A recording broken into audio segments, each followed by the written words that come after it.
ನಮಸ್ತೆ. ಇವತ್ತು word building ಸ್ಕ್ರಾಬಲ್ ಆಕ್ಟಿವಿಟಿನ ಹೇಗೆ ಆಡೋದು ನೋಡೋಣ. ಇದು 4 ಪ್ಲೇಯರ್ ಗೇಮ್ಸ್.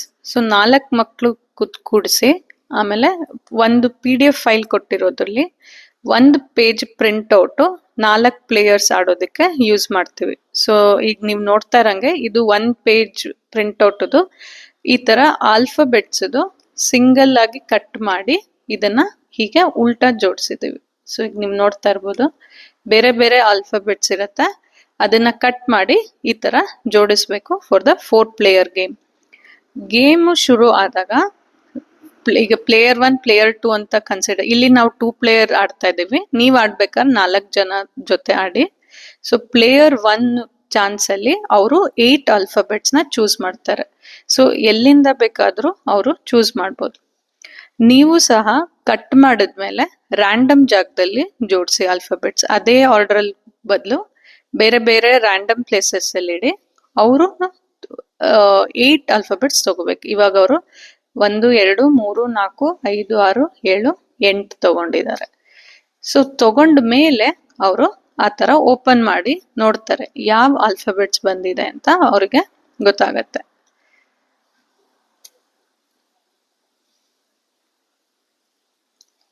ಹೀಗೆ ಓಪನ್ ಮಾಡಿ ನೋಡಿದ್ಮೇಲೆ ಅವರು ಈ ಆಲ್ಫಾಬೆಟ್ಸ್ ಯೂಸ್ ಮಾಡಿಕೊಂಡು ಅವರು ವರ್ಡ್ಸ್ ಫಾರ್ಮ್ ಮಾಡ್ಬೇಕಾಗತ್ತೆ. ಒಂದು ರೌಂಡ್ ಅಲ್ಲಿ ಬರೀ ಒಂದು ವರ್ಡ್ ಮಾತ್ರ ಮಾಡಕ್ಕೆ ಸಾಧ್ಯ ಆಗತ್ತೆ. ಸೊ ಆದಷ್ಟು ಜಾಸ್ತಿ ಲೆಟರ್ಸ್ ಇರೋ ವರ್ಡ್ ಮಾಡಿದ್ರೆ ಅವ್ರಿಗೆ ಜಾಸ್ತಿ ಪಾಯಿಂಟ್ಸ್ ಸಿಗತ್ತೆ. ಫಾರ್ ಎಕ್ಸಾಂಪಲ್ 2 ಲೆಟರ್ ಇರೋ ವರ್ಡ್ ಮಾಡಿದ್ರೆ ಅವ್ರಿಗೆ ಬರೀ 2 ಪಾಯಿಂಟ್ಸ್ ಸಿಗತ್ತೆ. 3 ಲೆಟರ್ ವರ್ಡ್ಸ್ ಮಾಡಿದ್ರೆ 3 ಪಾಯಿಂಟ್ಸ್ ಸಿಗತ್ತೆ. 4 ಲೆಟರ್ ಮಾಡಿದ್ರೆ 4 ವರ್ಡ್ ಸಿಗತ್ತೆ. ಇವಾಗ ನೋಡ್ಬೋದು BITE, bite, it's a word. So ಇದು ಕರೆಕ್ಟ್ ವರ್ಡ್. ಸೊ ಇವ್ರಿಗೆ 4 ಪಾಯಿಂಟ್ ಸಿಗತ್ತೆ. HOXG ಅದು it is a wrong word. So ಅದಕ್ಕೆ ಪಾಯಿಂಟ್ ಸಿಗಲ್ಲ. ನಿಮ್ ನೋಡ್ತಾ ಇರೋಂಗೆ ಇದು ಒಂದು ಫಾರ್ಮ್ ಆಯ್ತು.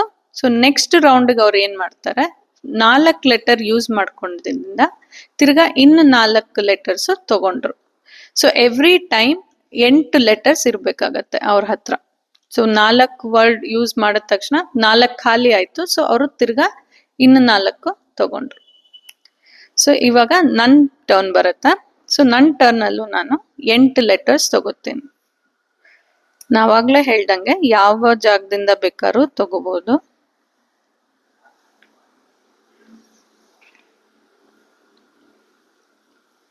ಒನ್ 2 3 4 5 6 7 8.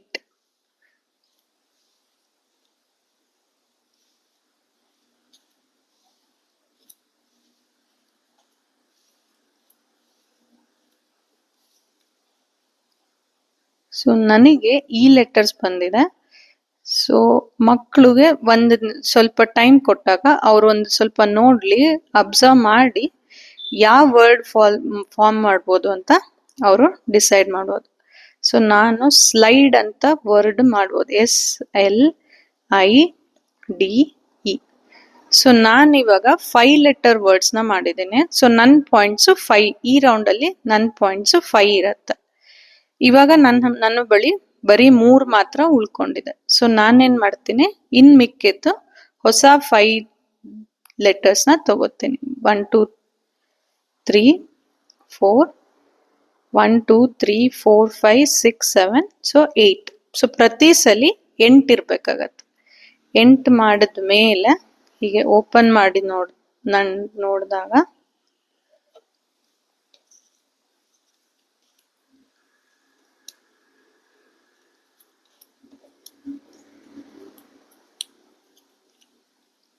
ಈ ತರ ಈ ಲೆಟರ್ಸ್ ಬಂದಿದೆ. ಸೊ ನೆಕ್ಸ್ಟ್ ಪ್ಲೇಯರ್ 1 ಟರ್ನ್ ಆಗುತ್ತೆ. ಆದಷ್ಟು ವರ್ಡ್ಸ್ ಮಾಡಿರೋದನ್ನ ಇಲ್ಲಿ ಸೈಡ್ ಅಲ್ಲೇ ಇಟ್ಕೊಳ್ಳಿ. ಸೊ ದಟ್ ಅವ್ರಿಗೆ ಗೊತ್ತಾಗತ್ತೆ ಎಷ್ಟು ಲೆಟರ್ಸ್ ವರ್ಡ್ ಫಾರ್ಮ್ ಆಗಿದೆ. ರೌಂಡ್ 1 ಅಲ್ಲಿ ಎಷ್ಟು ಪಾಯಿಂಟ್ಸ್ ಬಂತು, ಸೆಕೆಂಡ್ ರೌಂಡ್ ಅಲ್ಲಿ ಎಷ್ಟು ಲೆಟರ್ ವರ್ಡ್ ಫಾರ್ಮ್ ಆಯ್ತು ಅಂತ. ಈಗ ನೋಡ್ತಾ ಇರೋವಾಗ ಪ್ಲೇಯರ್ 1 ನೆಕ್ಸ್ಟ್ 3 ಲೆಟರ್ ವರ್ಡ್ಸ್ ಮಾಡಿದ್ದಾರೆ. ಇವಾಗ ಅವ್ರ ಬಳಿ 1 2 3 4 5 ಇದೆ. ಸೊ ಇನ್ನು 3 ಲೆಟರ್ಸ್ ತಗೋತಾರೆ ಅವರು.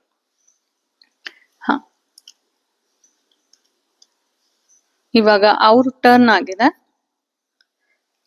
ನೆಕ್ಸ್ಟ್ ನನ್ನ ಟರ್ನ್ ಅಲ್ಲಿ ನಾನು ಮತ್ತೆ ಇವಾಗ ನಾನು 3 ಲೆಟರ್ಸ್ ವರ್ಡ್ ನ ಫಾರ್ಮ್ ಮಾಡಿದೆ. ನೀವು ಜ್ಞಾಪಕ ಇಟ್ಕೊಳ್ಳಿ, ಒಂದ್ ರೌಂಡ್ ಅಲ್ಲಿ ಒಂದೇ ವರ್ಡ್ ನ ಫಾರ್ಮ್ ಮಾಡಕ್ಕಾಗತ್ತೆ. ಸೊ ಇವಾಗ ನನ್ನ ಹತ್ರ ಬೇರೆ ಇನ್ನೊಂದ್ ವರ್ಡ್ ಫಾರ್ಮ್ ಮಾಡಕ್ ಆಗ್ತಾ ಇದ್ರುನು ನಾನು ಮಾಡಕ್ ಆಗಲ್ಲ, ಬರೀ ಒಂದೇ ಒಂದು ವರ್ಡ್ ನ ಫಾರ್ಮ್ ಮಾಡಬೇಕಾಗುತ್ತೆ.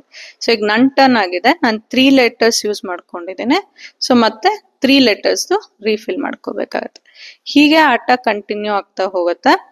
ಇಲ್ಲಿರೋದೆಲ್ಲ ಖಾಲಿ ಆಗೋವರೆಗೂ 4 ಪ್ಲೇಯರ್ಸ್ ಆಡ್ತಾ ಬರ್ತಾರೆ.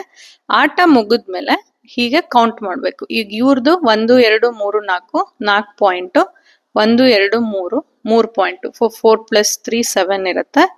ನಂದು 1 2 3 4 5 ಮತ್ತೆ 1 2 3 5 + 3 8 ಇರುತ್ತೆ.